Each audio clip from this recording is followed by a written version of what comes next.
નમસ્તે મિત્રો, આપનું સ્વાગત છે યુટ્યુબ ચેનલ ગ્લિમ ઓફ ગોડમાં। આજે આપણે 7મા અધ્યાયનો સાર એટલે કે જ્ઞાન વિજ્ઞાન યોગ અધ્યાયનો સાર જોઈશું। જ્ઞાન યોગ જાણ્યા પછી આ લોકમાં બીજું કશું જાણવા જેવું બાકી રહેતું નથી। હજારો મનુષ્યમાં કોઈક જ સિદ્ધિ માટે પ્રયત્ન કરે છે અને તેમાંથી પણ કોઈક જ મને સાચા સ્વરૂપમાં જાણે છે। પૃથ્વી, જળ, અગ્નિ, વાયુ, આકાશ, મન, બુદ્ધિ અને અહંકાર એ 8 પ્રભુની પ્રકૃતિઓ છે। પ્રભુની એથી જુદી પ્રકૃતિ એ ચેતના પ્રકૃતિ છે। હું શ્રી કૃષ્ણ સમગ્ર જગતનો ઉત્પાદક અને સંહારક છું। માળામાં મણકાઓનો સમૂહ જેમ પરોવાયેલો છે તેમ વિશ્વનું સગડું શ્રી કૃષ્ણમાં પરોવાયેલું છે। હું શ્રી કૃષ્ણ સર્વસ્વ છું। માયાને ઓળંગવી મુશ્કેલ છે। મારે શરણે આવનાર જ માયાને ઓળંગી શકે છે। દુઃખી, જિજ્ઞાસુ, ધનની ઈચ્છાવાળો અને જ્ઞાની એવા 4 પ્રકારમાંના પુણ્યશાળી જીવો મને ભજે છે। જ્ઞાનીને હું અત્યંત પ્રિય છું અને મને જ્ઞાની અત્યંત પ્રિય છે। બધું વાસુદેવમય છે એવી સમજવાળો અને મને જ્ઞાની અત્યંત પ્રિય લાગે છે। દેવોને પૂજનારા દેવોને પામે છે અને મને પૂજનારા મારા ભક્ત મને પામે છે। યોગ માયાથી ઢંકાયેલા મને બધા પ્રત્યક્ષ જોઈ શકતા નથી। ભૂત, વર્તમાન અને ભવિષ્યના બધા જીવોને હું જાણું છું, પરંતુ મને કોઈ જાણતું નથી।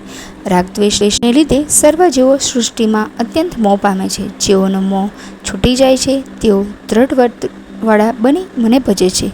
મારામાં ચિત્ત જોડનાર મનુષ્ય મરણ સમયે પણ મને ભજે છે અને મારામાં લીન થઈ જાય છે। આ છે 7મા અધ્યાયનો સાર।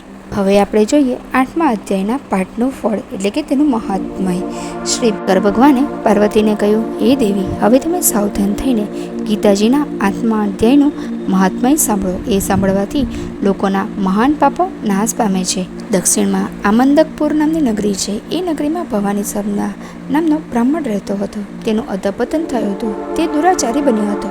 એક દિવસે તેણે દાડીનો નશો કર્યો। નશામાં ચાલતા ઠોકર વાગી અને એ પડી ગયો। પથ્થર પર માથું પછડાતા એનું મૃત્યુ થયું। એ જ્યાં મરણ પામ્યો ત્યાં એક ઝાડનું ઝાડ ઉગ્યું। તે ઝાડ ઉપર એક બ્રહ્મ રાક્ષસ પોતાની સ્ત્રીની સાથે આવીને રહેવા લાગ્યો। એક દિવસ બ્રહ્મ રાક્ષસની સ્ત્રીએ પોતાના સ્વામીને ઉદ્ધારનો ઉપાય પૂછ્યો।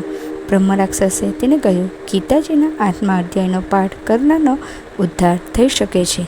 દારૂના નશામાં ચકચૂર રહેતો હોવાથી એણે તેના પર કોઈ વખત લક્ષ્ય આપ્યું નથી, પણ એક દિવસ એ અધ્યાયનો અડધો શ્લોક બોલ્યો। એ શ્લોક સાંભળીને તાડનું ઝાડ સુકાઈ જઈને નીચે પડી ગયું।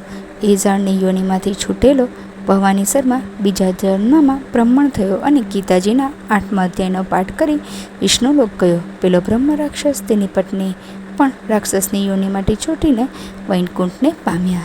હે પ્રભુ, જેવી રીતના તમે બ્રહ્મ રાક્ષસ અને તેની પત્ની તથા પેલા બ્રાહ્મણ પર કૃપા દ્રષ્ટિ રાખી તેવી રીતના હે શ્રી કૃષ્ણ અમારા પર પણ કૃપા દ્રષ્ટિ રાખજો। આપ સૌને મારો જય શ્રી કૃષ્ણ। જો આપને મારો આ વિડીયો પસંદ આવ્યો હોય તો વિડીયોને લાઈક કરજો, શેર કરજો અને ચેનલને સબસ્ક્રાઈબ કરવાનું ભૂલતા નહીં।